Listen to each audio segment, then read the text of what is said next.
Have you ever felt like an outsider in your own world? Like the more you see, the more you realize how blind everyone else seems to be? We've all had those moments, watching people celebrate ignorance, reward foolishness, and dismiss wisdom as if it were a weakness. Think of Socrates, forced to drink poison for daring to question the status quo, or Galileo, silenced for proving the Earth moved around the sun. It's a pattern so old it feels woven into the fabric of society itself. But what if it is? What if there's a dark, unspoken rule that the wiser you are, the more outcast you become? Today, we're diving into one of history's most misunderstood philosophers, Friedrich Nietzsche, and his brutal revelation. In a society that worships stupidity, wisdom isn't just ignored, it's punished. But this isn't just ancient history.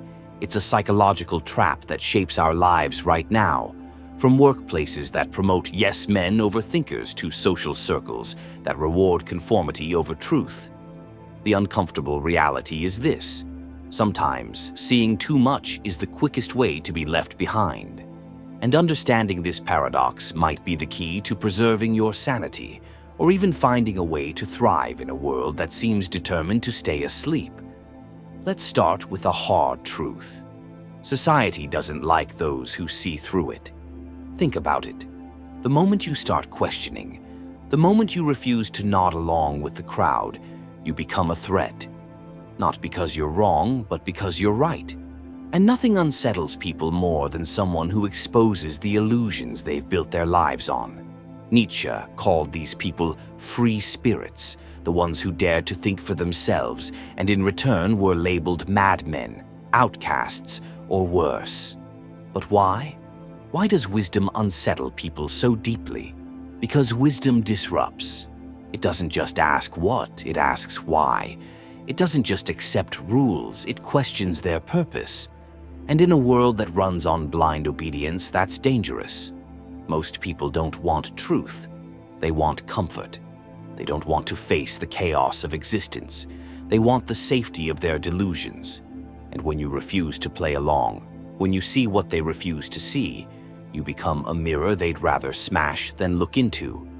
And here's where the curse deepens. The wiser you are, the lonelier you become. Not because you're unlikable, but because you can't unsee what others ignore. Conversations feel shallow. Traditions seem arbitrary. The things people chase, status, approval, material success, start to look like empty rituals. And the more you pull back, the more they resent you for it. They'll call you arrogant, cynical, or too serious, as if refusing to laugh at the joke makes you the fool. But Nietzsche saw something even darker. Society doesn't just ignore the wise, it punishes them. It's not an accident, it's a defense mechanism. Stupidity is easy to control. It doesn't ask questions. It doesn't challenge authority. It thrives on simplicity, on slogans, on the lazy comfort of not having to think. But wisdom? Wisdom is rebellion, and rebellion is always met with resistance. So where does that leave you? If you're someone who sees more than others, who feels the weight of truth in a world that prefers lies, you have two choices. Play the fool or embrace the exile. Most choose the first. They dull their minds, bite their tongues, and learn to smile at the madness. But a few, the ones Nietzsche called the Übermensch, choose the second. They walk alone, not because they want to, but because they have to. Because staying sane in an insane world means refusing to pretend it makes sense. And that's the real curse. The price of wisdom isn't just loneliness, it's the unbearable clarity of seeing the world for what it is. But here's the twist Nietzsche knew. That curse is also your power. Because once you stop fearing the judgment of fools, once you stop begging for a place at their table, you're free. Free to think, free to create, free to live by your own values. The world may call you mad, but history remembers the mad ones, the ones who saw through the stupidity and dared to rise above it. So ask yourself, are you willing to pay that price? Because wisdom isn't just about knowing more, It's about carrying the weight of what you know. And in a society that worships ignorance, that's the heaviest burden of all. But this isn't the end. This is just the beginning.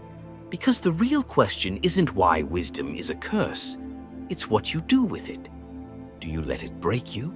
Or do you let it forge you into something stronger? The true challenge Nietzsche throws at your feet is not merely to recognize the curse of wisdom, but to seize the antidote he offers. And this is no superficial solution, no empty self-help mantra. This is a collision with reality at its most unforgiving. Nietzsche's cure demands more than raw intellect. It requires a breed of courage that sends most people scrambling back to their delusions for comfort.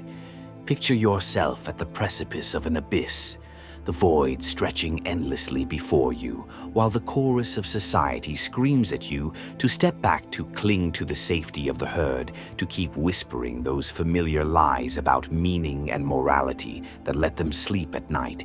But Nietzsche's voice cuts through the noise, not with a shout, but with a whisper that shakes your bones. Jump not into oblivion, but into truth, into the terrifying liberation of realizing no savior is coming. No divine plan justifies your suffering. No collective can bestow upon you the worth you must create for yourself. This is the moment of amor fati, the love of fate, the decisive shift where you stop raging against the world's stupidity and begin wielding your wisdom like a blade every time you've been ostracized for seeing too clearly every moment. You felt like a stranger in your own culture. These were never misfortunes, they were trials. The universe wasn't punishing you with clarity, it was testing you, separating the rare from the ordinary, and now you stand at the crossroads where the path splits in two directions. One leads deeper into the curse, letting it corrode you until you become nothing but a bitter specter, muttering in the shadows, forever haunted by a world too blind to recognize your genius. The other path is walked only by the rarest, those who don't just curse the darkness, but become so luminous that darkness ceases to matter. This is transcendence, the art of forging a self, so unbreakable that the stupidity of the masses becomes irrelevant like wind against stone. Most will fail here.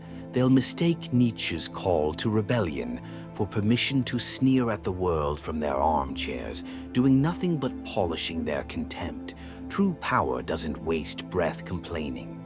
It builds. It doesn't beg for scraps of recognition. It becomes undeniable. This is the divide between mere intelligence and actual wisdom, because intelligence exhausts itself arguing with fools, while wisdom walks past them to create. So I ask you again, but now, with the weight of what's at stake, are you ready to act on what you know, to stop waiting for some imaginary permission, to stare into the face of societal absurdity and not crumble but laugh? Not the hollow laugh of cynicism, but the roaring laugh of a god who has just torn off his chains. This is the crucible where you are melted down to your rawest essence. The next stage is no longer philosophy, it's alchemy. The transmutation of your fury into unshakable resolve, your loneliness into absolute sovereignty, your curse into a crown that only those with the courage to stand alone can bear. The crowd will never validate you, but their validation was always the chains you needed to break dominance over yourself, over your fears, over your desperate hunger for their approval. This is what matters now. So breathe deep. What comes next will demand everything you have. And the choice, the only choice that ever really mattered, begins in this moment. You have seen the truth now. You have felt the weight of it pressing against your chest in the quiet hours when the world sleeps and the illusions fade. You know what they refuse to admit. That ignorance is not bliss, but surrender. That stupidity is not innocence, but complicity. And wisdom.